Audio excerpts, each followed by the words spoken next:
सवाल कयो आहे इम्तियाज़ अली करमी। उहो त चए त कुझु औरतूं हिक ॿिए जे ॿारनि खे खीर पीआरनि थियूं, वरी उहे पाण में रिश्ता कनि थियूं, छा उहो रिश्तो करणु जाइज़ आहे या न? बिस्मिल्लाहिर रहमानिर रहीम।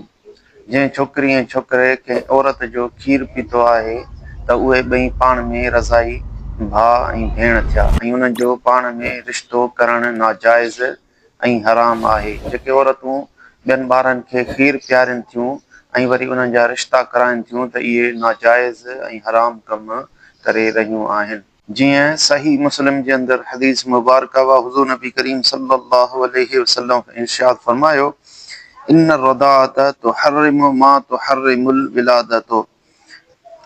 जेके नस्बी रिश्ता विलादत जे करे हराम आहिनि उहे ई रज़ाअत जे करे बि हराम थी वञनि था। इन हदीस मुबारक मां मालूम थियो त रज़ाअत यानी खीर पीआरण जे करे बि उन्हनि जा पाण में रिश्ता करणु नाजाइज़ ऐं हराम आहिनि। अहिड़े कबीह ऐं बुछड़े फेल खां बचणु घुरिजे। वल्लाहु आलम बिस्सवाब।